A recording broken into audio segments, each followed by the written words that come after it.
Bonjour à tous, je suis Gilles Mansillon, je reviens reprendre la lecture de mon livre Quand je ne rêve pas, je suis, chapitre 11.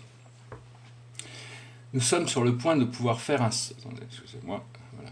Nous sommes sur le point de pouvoir faire un saut quantique grâce à l'activation de ces nouveaux codes dans notre ADN. Nous sommes aussi sur le point d'échanger notre mode de vie linéaire pour une vie quantique et multidimensionnelle. L'activation de ces codes est en train de précipiter notre retour à la pleine conscience. Notre ADN est une réplique de celui du Créateur, et nous sommes tous connectés à un ou plusieurs corps de lumière, ainsi qu'à 144 systèmes solaires. Nous avons de nombreux centres d'énergie à l'intérieur de notre corps physique et des centaines de centres d'énergie dans notre corps astral qui ne sont pas encore actifs. Selon notre choix de vie, notre ADN est plus ou moins sujet à ces nouvelles énergies et ces nouvelles fréquences de lumière qui accélèrent tous les électrons de notre corps physique et toutes nos cellules vivantes. Cette accélération va nous aider à transformer notre corps physique en une structure cristalline beaucoup plus performante. En réalité, rien n'est véritablement solide et tout est en perpétuelle fluctuation dans toutes les dimensions. Seul Dieu ne change pas. Nous allons commencer à activer nos sens extrasensoriels avec plus de facilité et de nombreuses personnes vont développer des aptitudes telles que l'empathie, la télépathie et autres. Il est impossible de connaître par avance l'impact réel du portail de lumière que nous avons traversé à la fin de l'année 2012, mais il est possible de se réjouir avec anticipation des effets positifs qui vont se manifester à la suite de ce grand événement cosmique. Ce portail de lumière est aussi l'annonce officielle du début d'un nouvel âge pour tous, sur toute la planète, même si l'ancien ordre mondial continue à chercher à contrôler et à manipuler. Tout cela est en vain car rien ni personne ne peut arrêter le progrès et l'ascension qui se préparent.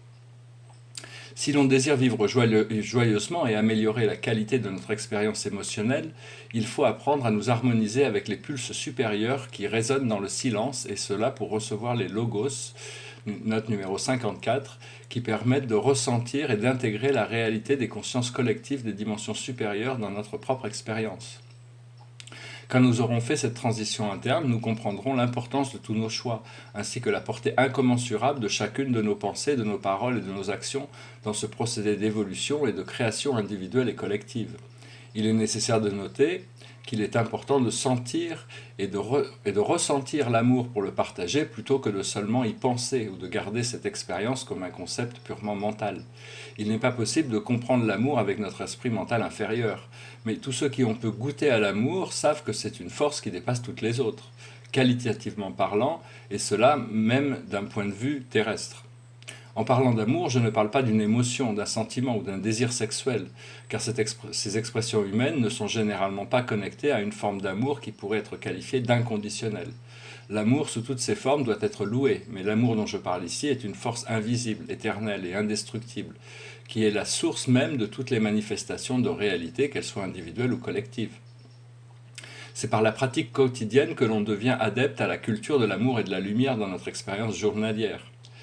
Même si notre participation n'est pas indispensable à l'ascension collective, dans le sens où le monde peut fonctionner sans nous si nous choisissons de ne pas y participer, elle est quand même extrêmement appréciée par tous, y compris par notre planète, ainsi que par toute notre famille stellaire et spirituelle. Notre propre lumière possède une vibration spirituelle qui est absolument unique et qui assiste aussi notre mère Terre dans sa propre ascension. Nous sommes tous des cellules vivantes et grandissantes du corps planétaire, et nous avons tous un impact puissant sur ce qui se passe dans cette dimension et dans d'autres. Tous les logos et tous les cœurs émettent des pulses qui vibrent dans différentes fréquences. Quand les pulses vibrent ensemble, l'harmonie règne. Dans les dimensions inférieures et dans les relations entre les âmes qui vivent dans la dualité, ces pulses ne sont pas toujours consonants ou concordants.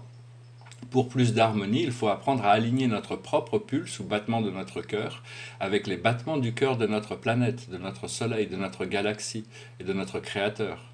Une fois que l'on peut sentir les pulses cosmiques et entendre la musique des sphères, note numéro 55, il est alors facile de suivre la musique, le mouvement de la vie, et de maintenir une condition d'harmonie naturelle, quelle que soit la situation ou les conditions externes. Note numéro 54, Logos. Il s'agit dans ce contexte d'archétypes divins ou de symboles cosmiques supérieurs qui nous permettent d'intégrer les énergies de l'univers dans des formes purifiées et sacralisées. Il s'agit aussi d'énergies qui nous serviront de nourriture une fois que nous aurons activé notre corps de lumière. Il faut noter que les logos supérieurs sont aussi présents sous des formes personnelles. On pourrait dire par exemple que le Bouddha d'Amitabha est actuellement le logo planétaire, le maître Sanat Kumara est le logo solaire, le seigneur Melchior est le logo galactique, et le seigneur Melchizedek est le logo universel. Communiquer avec ces êtres de lumière nous permet d'atteindre des fréquences vibratoires qui maintiennent, gardent et nous protègent. Protège notre vibration. Une petite erreur de frappe. Note numéro 55. La musique des sphères. Tons musicaux qui sont maintenant clairement perçus et enregistrés par les satellites de la NASA. C'est une fréquence musicale qui a été découverte par Pythagore et qui fut instrumentale au développement de la musique classique. Il s'agit d'un langage de lumière qui circule entre les corps célestes et que l'on suivra avec beaucoup d'attention une fois que nous aurons pu développer notre clairaudience. Je reprends ma lecture. En parlant de pulse, il est intéressant d'introduire brièvement la réalité du phénix, qui est le pulse de l'observateur silencieux. Il a été révélé que le pulse du phénix vient de changer pour passer de 4 cycles de 20 pulses à 9 cycles de 9 pulses. Cela affecte toutes les particules de l'univers et tous les êtres dans toutes les dimensions. Le 9 est le chiffre de la finalité et présuppose la préparation d'un nouveau cycle cosmique. On peut donc en conclure que le pulse du phénix est actif pour favoriser les transformations et préparations d'une ascension de notre réalité universelle. Ce pulse devrait rester stable pour un moment, mais va certainement changer quand la Terre sera sur le point de faire son ascension complète dans la 12e dimension et au-delà. Cette révélation devrait être un indicateur de l'importance de notre planète dans notre galaxie et dans notre univers. Le phénix est le plus grand vaisseau de communication de notre univers. Le phénix vient d'Alpha du Centaure. Il sert d'ambassadeur auprès de lointaines galaxies et sert d'hôte pour des réunions et de nombreux conseils interdimensionnels. Grâce à un système de reconnaissance très complexe, il enregistre toutes les intentions, toutes les actions de tous les êtres dans toutes les dimensions à tout moment et retransmet un pulse qui correspond aux évolutions perçues au niveau de la fréquence vibratoire de toutes les sphères et de tous les êtres. Il fut révélé qu'il maintient la 172e dimension, d'où il produit ce pulse, qui est alors retransmis sous forme de lettres de feu ou codes de lumière à l'intérieur de tous les ADN afin d'assister leur développement. D'un point de vue physique, le phénix fait 8000 km de diamètre et il y a 2 millions de techniciens qui y travaillent en permanence pour intégrer l'information obtenue afin de la transmettre à l'ordinateur intelligent du phénix. Le commandeur Soltec est le maître commandeur du pulse et quand il est dans son corps avatar, il ressemble à un homme avec une tête de faucon. Il y a de nombreux êtres humains qui rejoignent le phénix pour y travailler durant leur sommeil, mais ils ne peuvent pas se rappeler de ce travail au moment de leur réveil, le matin dans leur corps physique, dans la 3e dimension. Tous les êtres humains sont investis d'un esprit divin qui les accompagne dans toute leur pérégrination dans les univers du temps et qui assiste l'âme dans toutes ses activités. Cet esprit est une présence divine qui évolue dans l'esprit mental de manière discrète et subtile. Certaines personnes sont déjà conscientes de ce cadeau dans leur vie, même si la majorité des êtres humains a complètement oublié l'existence de cet esprit. Il véhicule l'amour dans notre vie et il est l'interprète de toutes les choses qui se produisent dans notre conscience, autant pour ce qui est des significations mentales que des valeurs émotionnelles. Cette partie spirituelle et divine de nous-mêmes est notre pilote, la lumière que nous devons suivre pour espérer nous libérer de l'ignorance et retrouver notre place dans l'univers divin de notre origine. Dans notre vie terrestre actuelle, il arrive parfois que nous nous trouvions face à des situations qui nous dépassent ou devant lesquelles on ne sait pas comment réagir. Aussi bien préparés que nous puissions être, nous nous trouvons parfois confrontés à des situations qui dépassent notre état de préparation. Il est naturel que la vie nous teste afin de toujours repousser nos limites, mais il est bon de savoir que nous ne sommes jamais seuls, que nous avons non seulement une pléthore d'intelligence cosmique à notre disposition, ainsi que des guides personnels et qu'un esprit divin à l'intérieur de nous-mêmes pour nous aider et nous assister dans notre vie. Vu que nous sommes venus sur Terre pour grandir et évoluer, il est naturel que durant notre vie terrestre, nous soyons soumis à des situations qui peuvent parfois nous rendre perplexes, même si nous ne cherchons pas à lutter contre le flot de notre propre création et si nous choisissons de laisser la lumière nous guider. Et si nous laissons la lumière nous guider, nous nous trouvons toujours rapidement et sans difficulté la solution à tous nos problèmes, car tout ce que nous ne savons pas encore, notre source le sait déjà. Depuis cette perspective spirituelle, il n'est pas nécessaire de chercher à comprendre comment nous allons arriver à nos buts ou nos objectifs. Mais il est important de savoir ce que nous voulons et ce que nous souhaitons pour le recevoir. Quand nous demandons quelque chose à notre Créateur, à la source, à Dieu ou à l'univers, il ou elle fera tout pour nous l'apporter. Mais la manière dont cela va venir se manifester dans notre vie ne doit pas être conditionnée par notre logique mentale. En d'autres mots, quand vous adressez une prière, que vous avez un désir, que vous demandez quelque chose à l'univers, alors soyez prêt à le recevoir, mais ne lui demandez pas de vous l'apporter selon la voie de votre logique mentale. Pour avancer rapidement dans ce sens, il est évident que l'espoir, la foi et la confiance sont essentiels. Le procédé de manifestation est souvent retardé à cause des doutes ou de la manière dont on pense que les choses doivent ou peuvent arriver.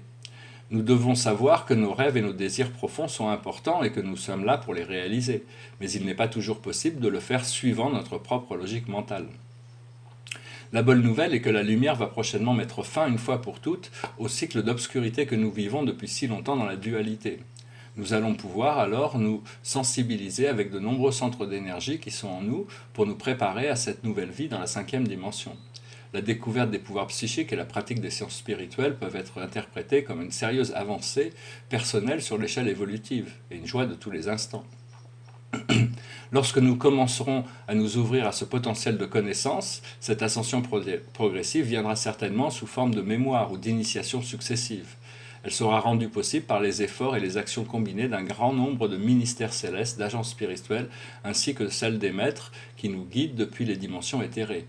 Le Créateur en personne s'adresse régulièrement à tous les êtres sensibles, mais très rares sont ceux qui écoutent, qui savent lire et comprendre les messages pourtant si clairs qui leur sont envoyés. Pour que la communication avec les autres personnalités du monde spirituel puisse commencer ou devenir possible, il faut bien sûr accepter consciemment cette connexion et l'entretenir chaque jour. Il est donc utile de faire des efforts réguliers pour nous aligner avec notre propre présence et prendre contact régulièrement avec nos guides et amis du monde spirituel. Ce n'est pas pour que nos guides se souviennent qu'ils doivent nous guider, mais plutôt pour nous aider à clarifier notre conscience et éclaircir notre esprit mental afin de rendre la communication plus facile pour nous jusqu'au jour où nous devenons capables de communiquer, puis de les rejoindre dans la fréquence de lumière où ils résident. Pour avancer dans la bonne direction, il faut parfois accepter de sortir de sa zone de confort. Un jour viendra où la question de la volonté individuelle ne se posera plus, car il sera remplacé par le choix de toujours s'aligner sur le plus haut potentiel ou servir la plus haute évolution.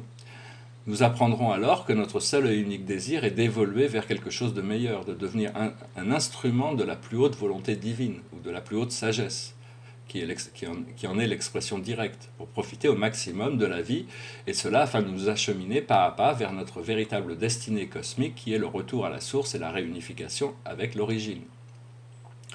Le fait de devenir instrumental à la volonté divine ne réduira pas notre expression, mais la multipliera au contraire de manière extraordinaire et inimaginable. Il faut arriver à repousser certaines de nos limitations mentales pour commencer à comprendre véritablement de quoi il s'agit. Mais une fois que cela sera acquis, notre seul et unique désir sera de servir, de grandir, de partager, d'évoluer toujours et encore vers des fréquences de lumière et des octaves d'amour toujours supérieures. Le fait de chercher à nous aligner avec la volonté divine et de suivre les instructions du monde spirituel n'est pas toujours une chose facile, mais l'univers est infiniment patient avec nous et comprend toutes nos limitations. C'est un aspect de la voie spirituelle qui rend la foi et la confiance indispensables. Mais à partir du moment où nous commençons à recevoir les informations qui proviennent de notre Créateur, de notre âme ou de nos guides, il sera difficile de nous passer de cette connexion et du bien-être intérieur qui découle de ces relations. Les messages que nous recevons alors sont toujours de signification profonde et personnelle, ce qui est aussi une forme de nutrition pour notre âme qui est inévitablement avide de connaissances, de sagesse et de liberté. Cette voie ne doit pas être confondue avec des phénomènes pathologiques tels que la schizophrénie qui résulte souvent d'un déséquilibre chimique car la communication qui nous provient de notre âme, de nos guides et de l'esprit divin est toujours abondante de lumière et elle est toujours transmise avec la considération du bien-être collectif. Cette maladie qu'est la schizophrénie est une manifestation de certaines âmes qui ont du mal à intégrer diverses facettes de leur personnalité et qui souffrent de troubles psychiques quand ces facettes entrent en conflit. La voix du cœur ne nous guidera jamais vers des actions qui tentent à faire du mal à notre propre personne ou à heurter qui que ce soit, pas même des animaux ou des plantes. Cette voix nous enseigne une meilleure compréhension de nous-mêmes ainsi que du monde qui nous entoure. Elle nous encourage aussi à aimer mieux, à aimer plus. Elle nous enseigne à ouvrir notre esprit jusqu'au jour où nous pourrons vivre dans un état de conscience qui pourra devenir véritablement éternel et infini au service de toute la création. Dans ce contexte de communication avec le monde invisible, seules les pensées ayant un sens raisonnable et moralement acceptable doivent être suivies. Nous apprendrons éventuellement qu'il n'est pas utile de lutter directement contre les problèmes ou de rentrer dans un conflit quel qu'il soit, car cela ne ferait que rendre le conflit réel dans notre expérience et donner du pouvoir à ceux qui entretiennent ce genre de vibrations. Il ne faut donc pas donner aux énergies négatives le pouvoir de continuer à exister en nous. Quand on s'engage dans la voie spirituelle, elle ne nous concerne pas directement. Il est toujours bon d'apprendre à exprimer notre amour sincèrement et d'envoyer notre lumière vers ceux qui sont enfermés dans l'ignorance ou maintenus dans l'obscurité, sans les juger mais avec discernement et sans les laisser nous abuser non plus.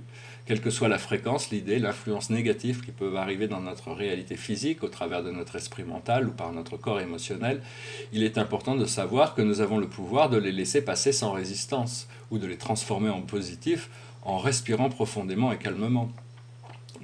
Grâce au fait de savoir ou apprendre à respirer consciemment, on peut trouver une voie juste et harmonieuse à suivre quelle que soit la situation. Quand on est dans un état contemplatif et connecté au monde spirituel, nous sommes toujours guidés et sereins dans l'expérience de notre vie, quelles que soient les circonstances. Il faut alors apprendre à distinguer et à discerner entre ce qui est important et ce qui ne l'est pas, ce qui doit être fait et ce qui ne doit pas être fait, ce qui nous concerne et ce qui ne nous concerne pas. Il faut apprendre à lire les messages de l'esprit et comprendre le langage de la lumière. L'esprit se sert de tout et de tous pour nous instruire. La vie, la terre, l'univers sont un miroir géant qui nous reflète sans cesse la lumière que nous émettons avec nos pensées, avec chaque pensée, chaque parole et chaque action. Si nous voulons percevoir une réflexion différente de l'univers à l'extérieur de nous, il nous faut alors changer la lumière que nous émettons par nos pensées et nos émotions à l'intérieur de nous. Si nous voulons que l'univers nous reflète une vision plus plaisante, il faut commencer par proposer une vibration plus agréable de nous-mêmes, car le miroir ne peut pas nous sourire tant que nous ne sourions pas nous-mêmes. La réflexion sera toujours relative à ce que nous produisons en nous à tout moment. Comme l'avait dit le Mahatma, si vous voulez changer le monde, changez-vous vous-même et le monde changera avec vous. Une augmentation de réceptivité aux énergies de l'amour et de sensibilité à la lumière nous permettra d'avoir un contact plus facile avec ceux du monde spirituel qui sont en mesure de nous rappeler ce qui est fondamental, donc de nous aider à ne pas nous perdre dans des drames du quotidien. Nous prenons alors conscience que les réalités que nous vivons et que nous percevons ne sont que des réalités partielles et temporaires, et nous devenons donc sereins face à l'adversité. Voilà, fin du chapitre 11, merci.